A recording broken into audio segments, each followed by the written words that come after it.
Caminantes camino, bienvenidos a este encuentro con Dogma y Ritual de la Alta Magia, de Eliphas Levi. Abrimos página del capítulo número 13, la necromancia. Hemos enunciado audazmente nuestro pensamiento, o más bien nuestra convicción, sobre la posibilidad del resurreccionismo en ciertos casos.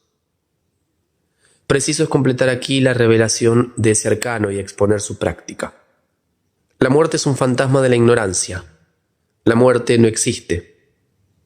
Todo está vivo en la naturaleza y por esta razón todo se mueve y cambia incesantemente de forma. La vejez es el comienzo de la regeneración. Es el trabajo de la vida que se renueva y el misterio de lo que llamamos muerte estaba figurado entre los antiguos por la fuente de la juventud, en la que se entraba decrépito y de la cual se salía niño. El cuerpo es una vestidura del alma. Cuando esa vestidura está completamente usada o grave o irreparablemente destrozada, la abandona completamente y no vuelve a ella. Pero cuando por un accidente cualquiera esa vestidura se le escapa sin estar usada ni destruida, puede, en ciertos casos, volver a ella, sea a propio esfuerzo, sea con el auxilio de otra voluntad más fuerte y más activa que la suya. La muerte no es ni el fin de la vida ni el comienzo de la inmortalidad. Es la continuación y la transformación de la vida. Luego, implicando una transformación y un progreso, hay muy pocos muertos aparentes que consientan revivir, es decir, volver a tomar la vestidura que acaba de abandonar. Esto es lo que hace que la resurrección sea una de las obras más difíciles de la alta iniciación. Así el éxito no es nunca infalible y debe considerarse como accidental e inesperado. Para resucitar a un muerto es preciso estrechar súbita y energéticamente la más fuerte de las cadenas de atracción que puedan unirse a la forma que acaba de abandonar. Es por tanto necesario conocer antes esa cadena, luego apoderarse de ella y producir después un esfuerzo de voluntad bastante poderoso para ajustarla instantáneamente con un poder irresistible. Todo esto, repetimos, es extremadamente difícil, pero no hay nada que sea absolutamente imposible. Los prejuicios de la ciencia materialista, no admitiendo en nuestros días la resurrección en el orden natural, se dispone a explicar todos los fenómenos de ese orden por letargias, más o menos complicadas, con los síntomas de la muerte más o menos largas. Lázaro resucitaría hoy ante nuestros médicos, y estos consignarían sencillamente en sus informes a las academias competentes el extraño caso de una letargia, acompañada de un comienzo aparente de putrefacción y de un olor cadavérico muy pronunciado. Se daría un nombre a este accidente especial y todo estaría dicho. A nosotros no nos gusta ofender a nadie, y si por respeto hacia los hombres condecorados que representan oficialmente la ciencia, es preciso llamar a nuestras teorías resurreccionistas, el arte de curar las letargias excepcionales y desesperadas. Nada nos impedirá, así lo espero, hacerles esta concesión. Si alguna vez se ha operado en este mundo una resurrección, es incontestable que la resurrección es posible. Ahora bien, los cuerpos constituidos protegen la religión, y ésta afirma positivamente el hecho de las resurrecciones. Luego, las resurrecciones son posibles. Es difícil salir de aquí. Decir que son posibles fuera de las leyes de la naturaleza y por una influencia contraria a la armonía universal es afirmar que el espíritu de desorden, de tinieblas y de muerte puede ser el árbitro soberano de la vida. No disputemos con los adoradores del diablo y pasemos. Pero no es la religión solamente la que atestigua los hechos de resurrección. Nosotros hemos recogido muchos ejemplos. Un hecho que llamó poderosamente la atención del pintor Greuze fue reproducido por él en uno de sus cuadros más notables. Un hijo indigno, cerca del lecho de muerte de su padre, sorprende y rompe un testamento que no le era favorable. El padre se reanima, se incorpora y maldice a su hijo. Después vuelve a acostarse y muere por segunda vez. Un hecho análogo y más reciente nos ha sido referido por testigos oculares. Un amigo, traicionando la confianza de otro amigo que acaba de morir, cogió y rasgó un atestado de fideicomiso suscrito por él. Ante este hecho, el muerto resucitó y permaneció vivo para defender los derechos de los herederos escogidos, a quienes su fiel amigo iba a burlar. El culpable se volvió loco y el muerto resucitado fue bastante compasivo para asignarle una pensión. Cuando el Salvador resucitó a la hija de Jair, entró solo con 3 de sus más fieles discípulos y alejó de allí a cuantos lloraban y hacían ruidos diciéndoles: «Esta joven no está muerta, duerme». Luego, en presencia del padre, de la madre y de sus 3 discípulos, es decir, en un círculo de perfecta confianza y de deseo, tomó la mano de la niña, la levantó bruscamente y le gritó: «Joven, levantaos». La joven, cuya alma indecisa vagaba cerca de su cuerpo, la que lamentaba quizás la extremada juventud y belleza del mismo, sorprendida por el acento de esa voz que su madre y su padre escucharon de rodillas, con un estremecimiento de esperanza entró otra vez en el cuerpo, abrió los ojos y se levantó. En tanto que el maestro ordenaba que se le diera de comer, para que las funciones de la vida se reanudaran y comenzaran un nuevo ciclo de absorción y de regeneración. La historia de Eliseo resucitando al hijo de la Sunamita y de San Pablo resucitando a Eutica son hechos del mismo orden.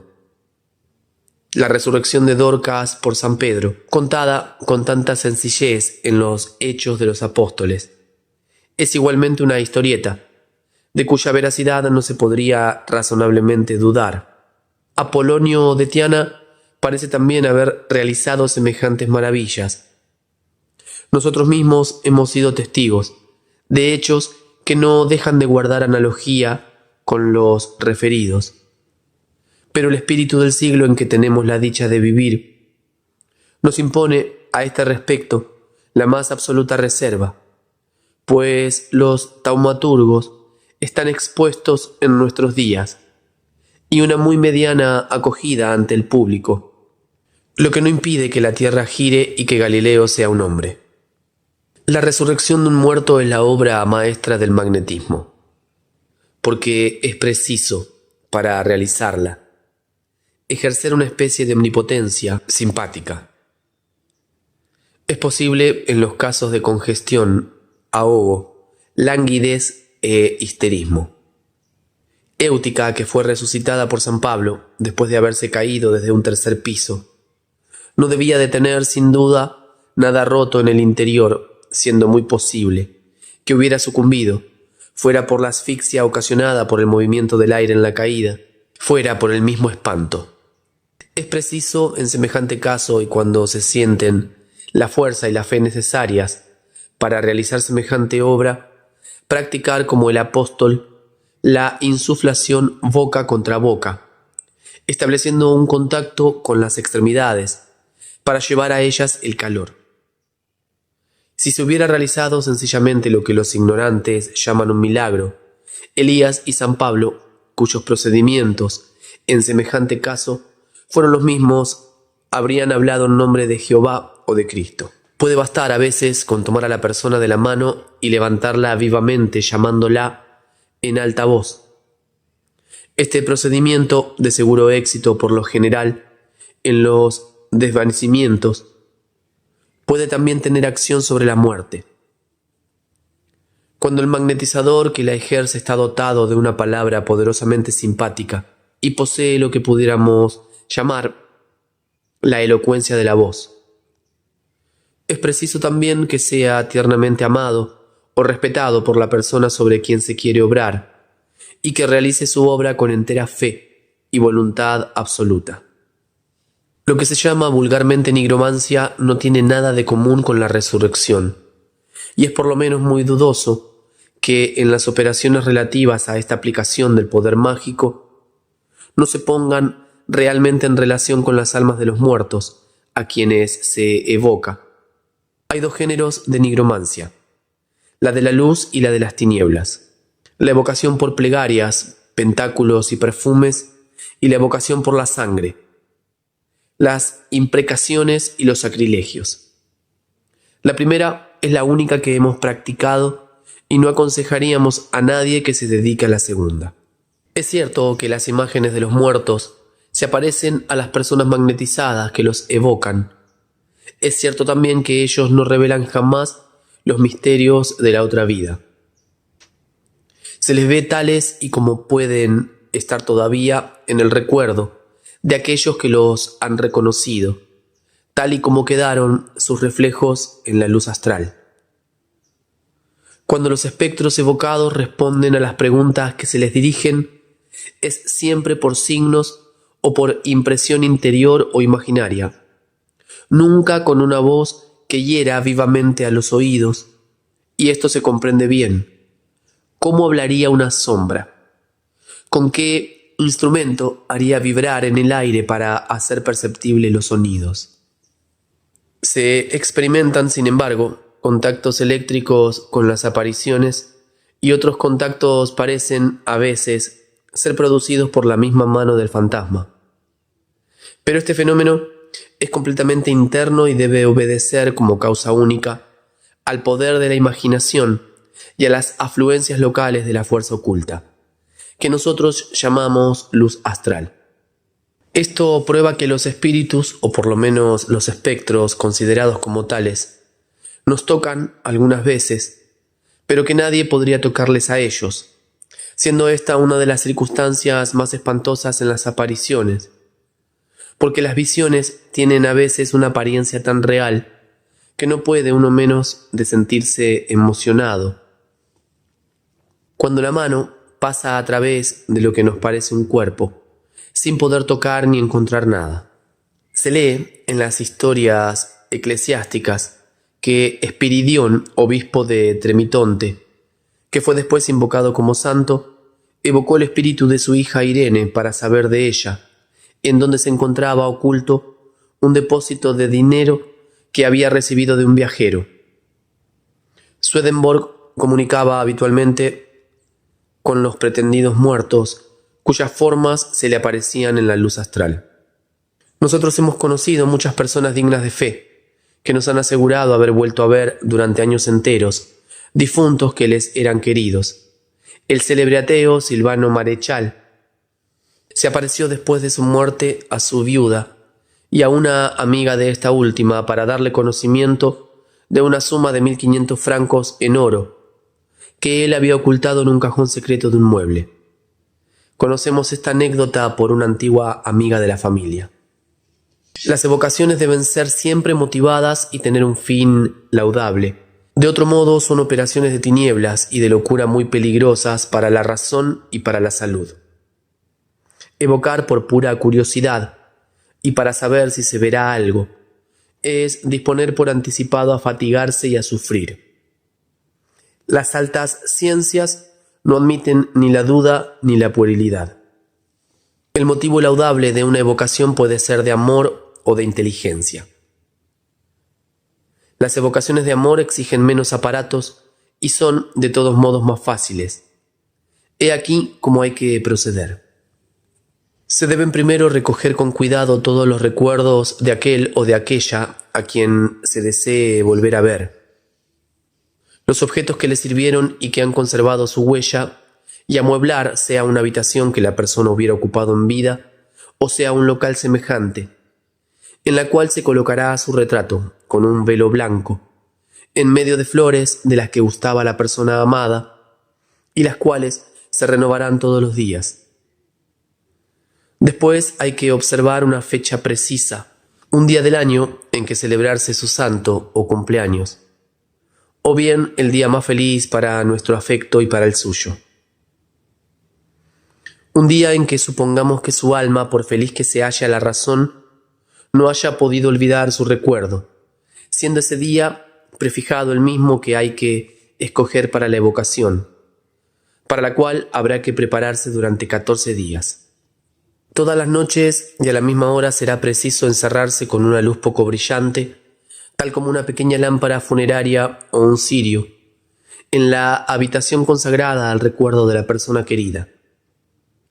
Se colocará esa luz detrás de sí y se descubrirá el retrato, ante cuya presencia se permanecerá una hora en silencio.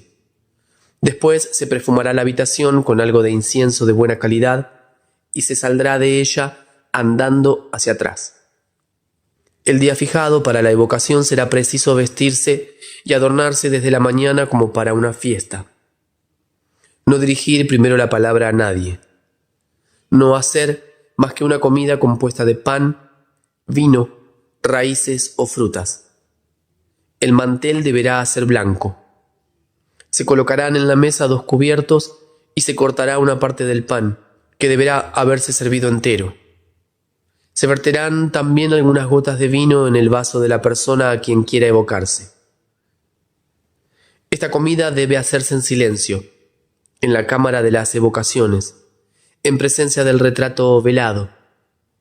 Después se llevará todo el servicio, excepto el vaso del difunto y su parte de pan, que quedarán delante del retrato. Por la noche, a la hora de la acostumbrada visita, se dirigirá a la habitación en silencio, se encenderá un fuego claro de madera de ciprés y se echarán en él 7 veces pedazos de incienso, pronunciando el nombre de la persona a quien se quiere volver a ver. Se apagará la lámpara y se dejará extinguir el fuego.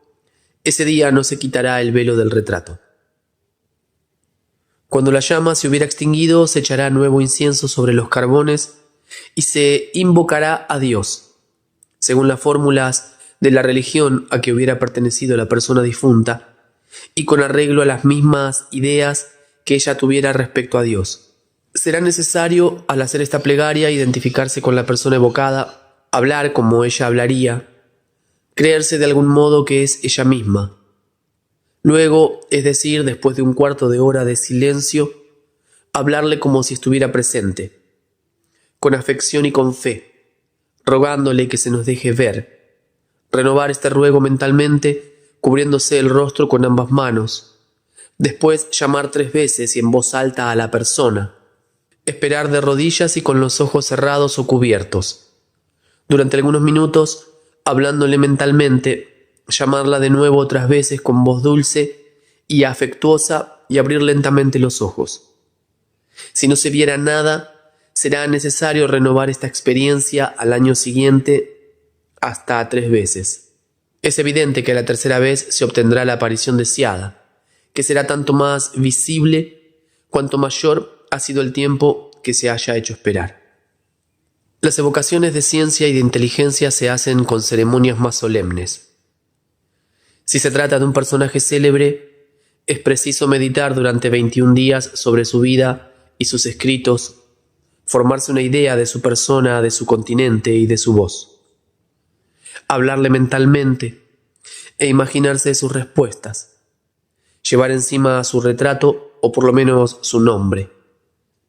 Someterse a un régimen vegetal durante los 21 días y a un severo ayuno durante los 7 últimos. Después construir el oratorio mágico tal y como lo hemos descrito en los capítulos 13 del dogma. El oratorio debe estar completamente cerrado, pero si se ha de operar de día, se puede dejar una estrecha abertura del lado en donde debe dar el sol a la hora de la invocación, y colocar delante de esa abertura un prisma triangular, y luego delante del prisma un globo de cristal lleno de agua. Si se ha de operar de noche, se dispondrá la lámpara mágica de modo que deje caer su único rayo de luz sobre el humo del altar. Estos preparativos tienen por objetivo suministrar al agente mágico los elementos de una apariencia corporal y aliviar un tanto la tensión de nuestra imaginación, que no se exaltaría sin peligro hasta la absoluta ilusión del ensueño. Además, se comprende fácilmente que un rayo de sol o de la lámpara, diversamente coloreado y cayendo sobre un humo, móvil e irregular, no puede en modo alguno crear una imagen perfecta. El brasero del fuego sagrado debe estar en el centro del oratorio y el altar de los perfumes a poca distancia. El operador debe volverse hacia el oriente para orar y hacia el occidente para evocar. Debe estar solo o asistido de 2 personas quienes observarán el más riguroso silencio. Estará revestido de las vestiduras mágicas, tal y como lo hemos descrito en el capítulo 12, y estará coronado de verbena y de oro.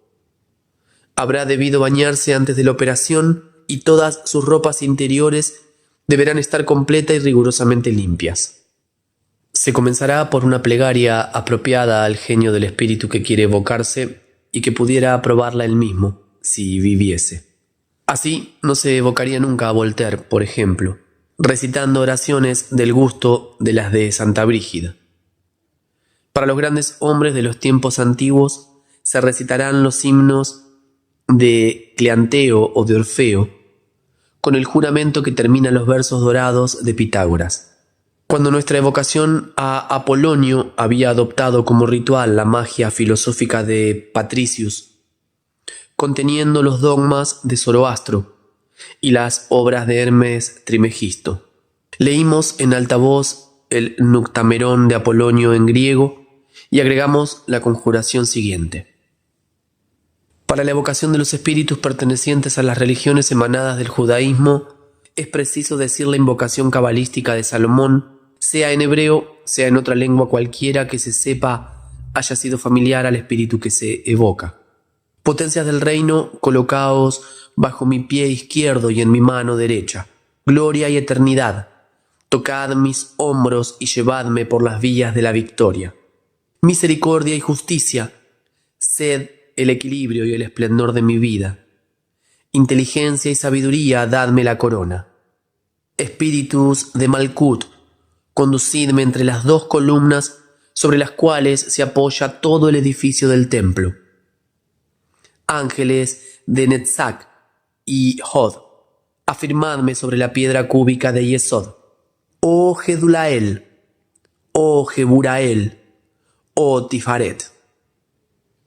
Vinael, sed mi amor. Ruach Chokmael, sed tú mi luz. Sed lo que tú eres y lo que tú serás. Oh Cateriel. Ishim, asistidme en el nombre de Sadai Cherubim. Sed mi fuerza en nombre de Adonai Beni Elohim.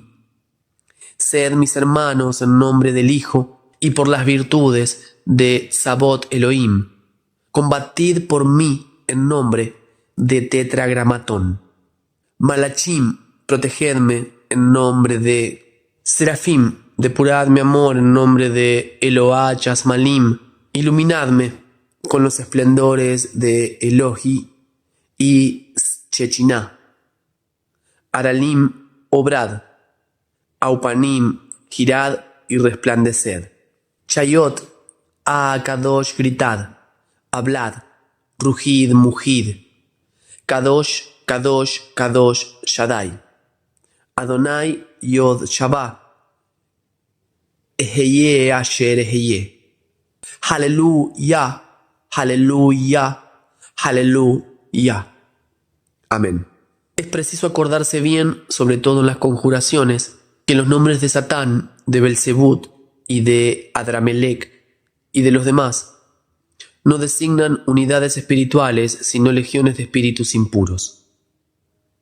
Yo me llamo Legión, dice en el Evangelio el espíritu de las tinieblas, porque somos en gran número. En el infierno, reino de la anarquía, es el número el que hace la ley y el progreso se verifica en sentido inverso. Es decir, que los más avanzados en desarrollo satánico, los más degradados por consiguiente, son los menos inteligentes y los más débiles, Así, una ley fatal impulsa a los demonios a descender cuando creen y desean subir. También, los que se dicen jefes son los más impotentes y los más despreciados de todos. Cuando la multitud de espíritus perversos tiembla ante un jefe desconocido, invisible e incomprensible, caprichoso, implacable, que no explica jamás sus leyes y que tiene siempre el brazo extendido para golpear a aquellos que no han sabido adivinarle. Ellos dan a ese fantasma los nombres de Baal, de Júpiter y aún otros más venerables y que no se pronuncian en el infierno sin profanarlos.